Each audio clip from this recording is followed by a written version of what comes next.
Hey y'all, welcome to my kitchen. Today we're going to go out to the garden and harvest some mint to make a delicious tangy dish popular in Laos and Thailand called Larb. Larb is often made with minced pork or chicken, but I'm going to make a plant-based version using cauliflower, tofu, and mushrooms. So let's go pick some mint. Mint is easy to grow. In fact, it can be too easy. See how the mint has spread past the fence into the pasture next door? I'm going to have to pull that out and install some sort of barrier that extends into the soil about 2 inches and out of the soil about 2 inches to help the mint stay in reasonable bounds. There are 19 species and more than 2,000 varieties of mint, but only 2 basic oils, peppermint and spearmint, give mints their flavor. This is Cuban mint, or also called mojito mint. To me, it has a more savory flavor than some mints have. Just 2 tablespoons of mint offers 9% of the RDV of vitamin A and 7% of iron. Now let's go look at some spearmint I've got growing in pots.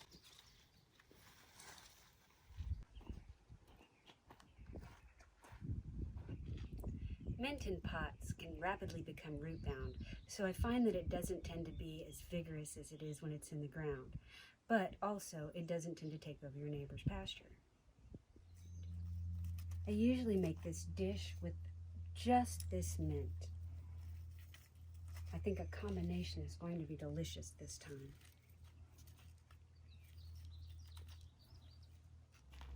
Now I want to pick some of these pretty little lettuce leaves.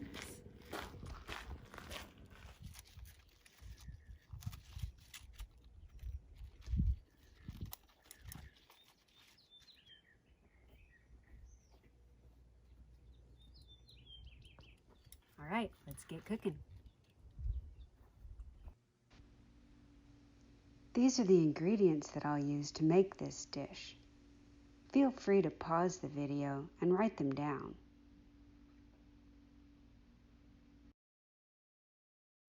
If you haven't cooked Thai food at home, you may not be familiar with a couple of the ingredients.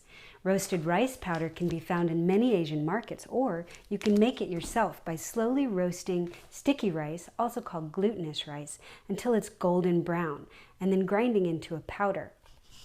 These Thai red chilies can be used whole, or they can be slowly roasted on the stove top and ground into a powder as well. That's what we're going to do just now. So I have these chilies already in the pan, and I'm going to set the stove on about 5, a medium, and I'm going to slowly roast them until I can see that they've changed color a little bit and I can start to smell them. Be very careful, however, because they'll burn quickly. I'm keeping these chilies moving in the pan so that they don't burn. I've lowered the heat a little bit, and I can see that they've changed color and I'm starting to smell them. I think they're almost ready. Now that these peppers are cooled, I'm going to put on some nitrile gloves and separate out the seeds.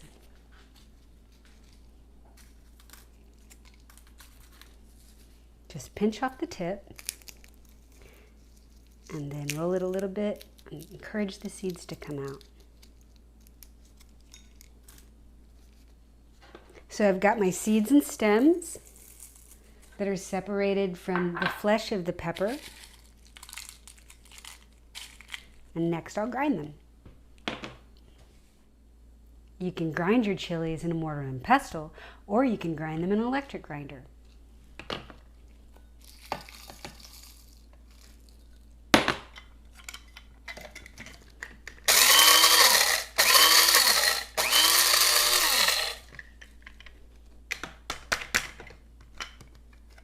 Look at that. That's beautiful. I'm washing the mint in plenty of cool water, drying it, and separating the leaves from the stems.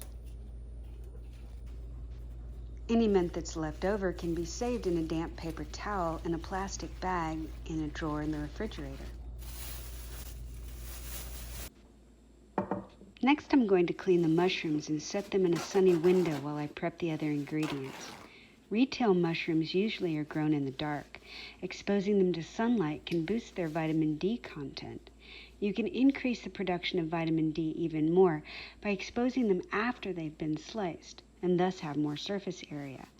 The authors of a study called A Review of Mushrooms as a Potential Source of Dietary Vitamin D concluded that, quote, mushrooms have the potential to be the only non-animal, unfortified food source of vitamin D that can provide a substantial amount of vitamin D2 in a single serve. Next comes the cauliflower. I'll take my time to cut the large leaves away from the stem. Cauliflower is great. It might seem like it doesn't offer much, but half a cup has 46% of the daily value of vitamin C with fewer than 15 calories and virtually no fat. I'm breaking off the large florets around the bottom, and I'll save them for another day. I'll only use about half of this cauliflower for this dish.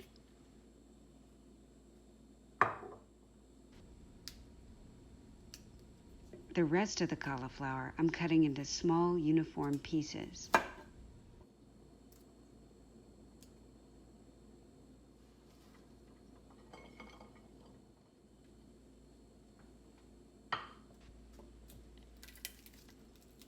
Next, I'll mince some fresh garlic.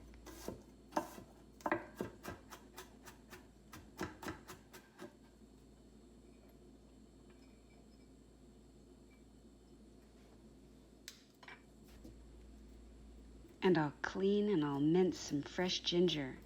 I'm gonna clean the ginger with a spoon. Thanks, Betty, for that reminder.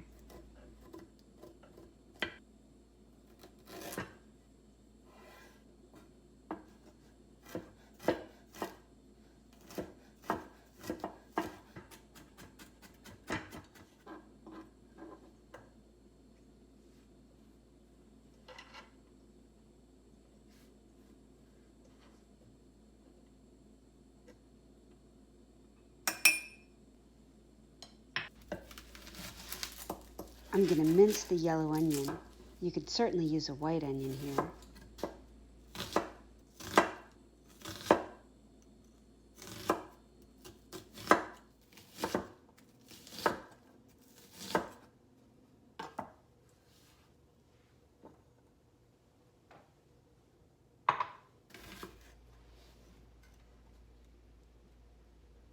The red onion I'm slicing thinly using radial cuts.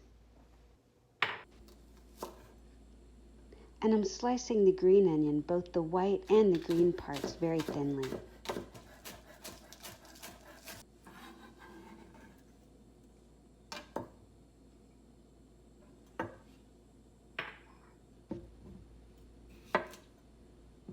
Next comes the cucumbers.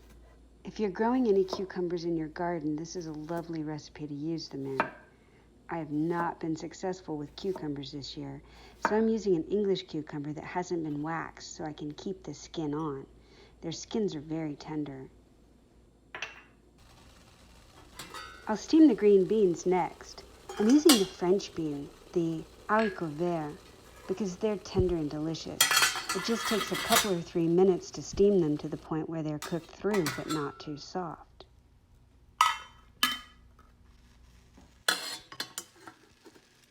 Plunging them into a bowl of ice water stops the cooking and helps them retain their color.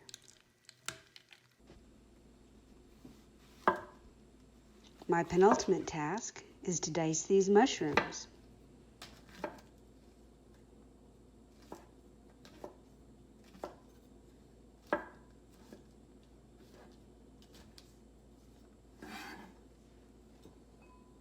Finally, I'll open the tofu and squeeze the water out of it. Because it will be crumbled, I can simply break the tofu into pieces that I can get into both hands comfortably and squeeze the water out. If I were going to use the tofu in slices, I'd need to use a different procedure to reduce its moisture.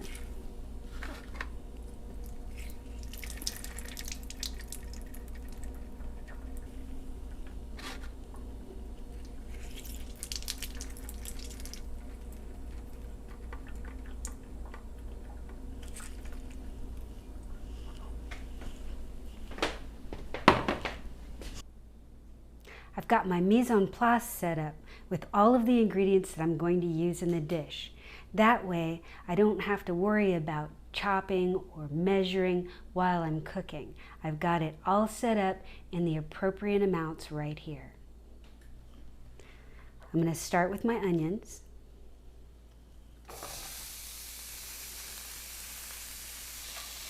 I've spread the onions out on a pan, and I'm going to cover it with a lid.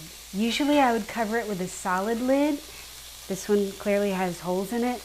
It's the only one I've got big enough to cover this. It ought to be fine right now because I'm not trying to go all the way down to caramelizing. I just want to get these to where they're translucent. The onions have been sauteing about 5 minutes on medium.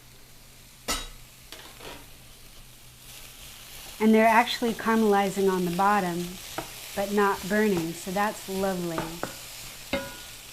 I'm going to add the ginger and the garlic.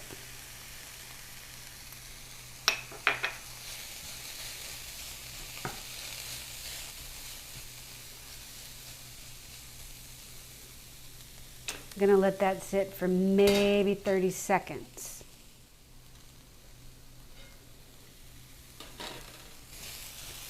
That looks lovely. You'll notice I'm not using oil and it's not sticking. I've got a non-stick pan and it's doing just fine. Give me a nice color. I'm going to add the mushrooms next.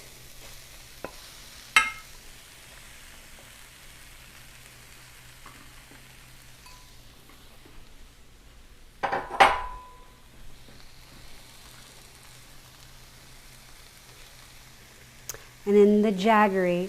Jaggery is a palm sugar. You can use regular sugar. You can use brown sugar.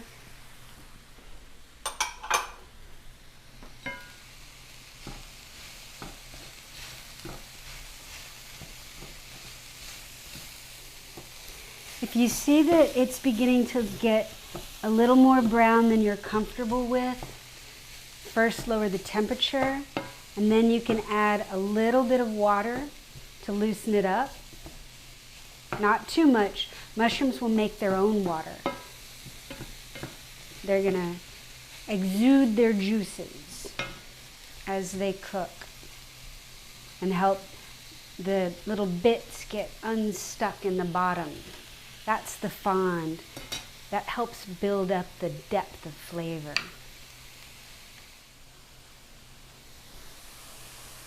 Smells good.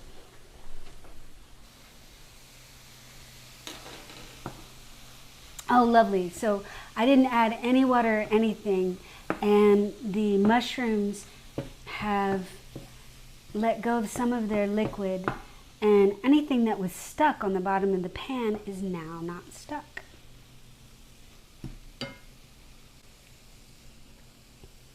That's lovely.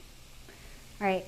It's been, I guess, 4 minutes that that's been cooking since the mushrooms went in. I'm going to take the tofu and I'm going to crumble it in kind of different size pieces. It depends on what you like. I like to have pieces that, some of the pieces are about that big, and then some of them just inevitably crumble much smaller.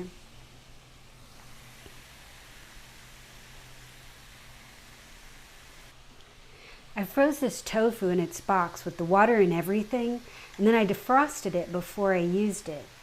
It gives it a really nice chewy texture that I really like.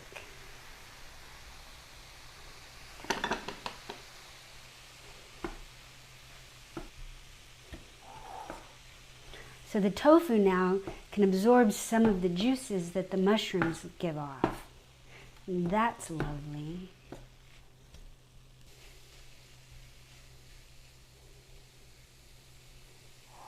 And now the cauliflower goes in.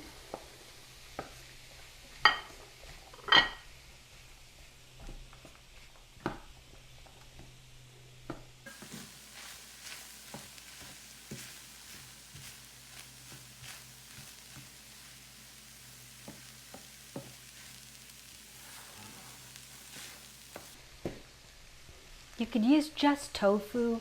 You could use tofu and mushrooms. I bet you could use just cauliflower. I like the combination because the cauliflower and the mushrooms lower the fat content of the overall dish, because tofu kind of is high in fat. So you get texture and you get extra nutrition and you get lower fat.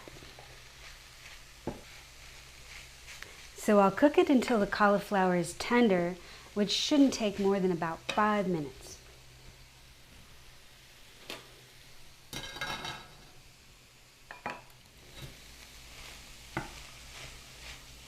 This is looking good. If you find you're sticking and you're at all nervous about it, you can, remember, go ahead and add a little bit of water, not too much, just a little, and dislodge those bits. But if you have a solid lid that fits your pan, it shouldn't be a problem.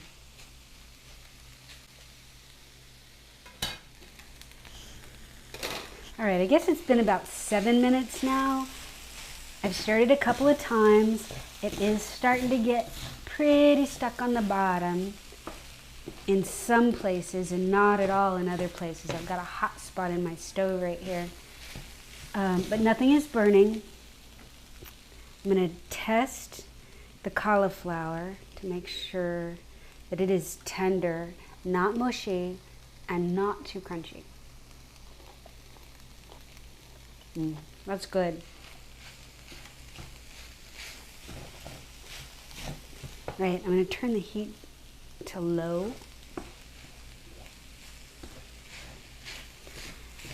Now it's time to add the roasted red pepper. This is very hot. Traditionally, Thai food is very hot. And so you have to decide how much you want. I think a traditional recipe would probably have up to a tablespoon. In this dish, that would blow probably my skull completely off. So, I don't know, Ed, how much do you want? How much heat do you want? How much do you have in the container? In the whole container? In that? In this? That's about 2.5 tablespoons. You want the whole thing? No, Thai hot. Oh, Thai hot. That'd be 1 tablespoon, right? Yeah. Not too hot? Blow your skull off? I think I'd blow my skull off. Go half. Let's start with a teaspoon. You can go a teaspoon and then put that dish on the table. There you go. That's perfect. We'll start with teaspoon, put the dish on the table.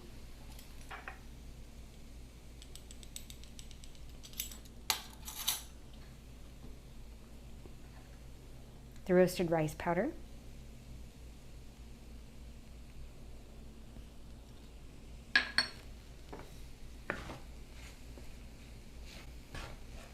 Oh, that smells so good. The roasted rice powder has this wonderful nutty smell that is really intoxicating. It really changes the whole dimension of the dish.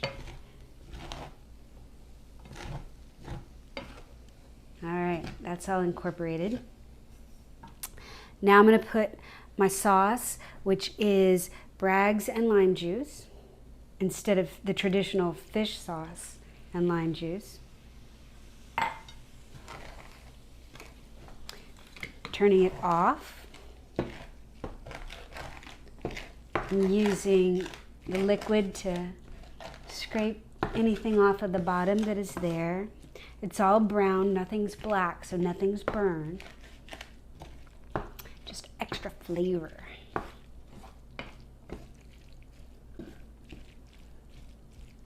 All right, that looks good. Okay, so I've got cilantro. I've got our wonderful mint.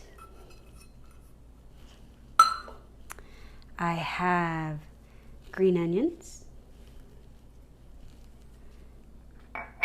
And I have sliced red onions. If you have Thai shallots, you could use Thai shallots. And there you have it. I'm going to stir it up. And then I'm going to serve it up. That's going to be delicious.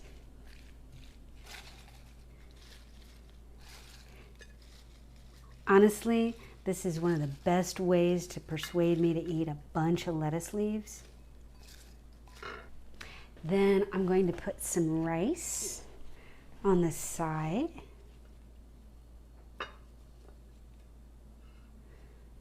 This is jasmine rice.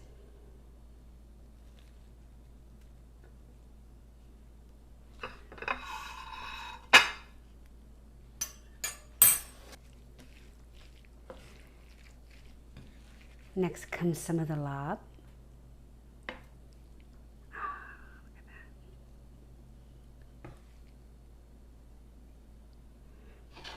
Right.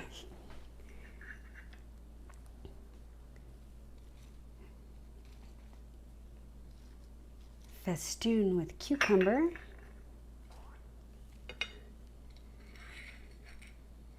Add some steamed green beans. And you have yourself a delicious salad. Let's taste it.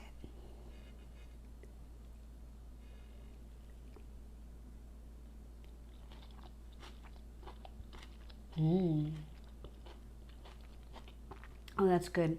It's tangy, it's hot. It's got a bunch of herby flavors. The mint is slightly cooling, but that's definitely hot. I don't think I would go higher than a teaspoon of this. Yum. Try it with a little rice.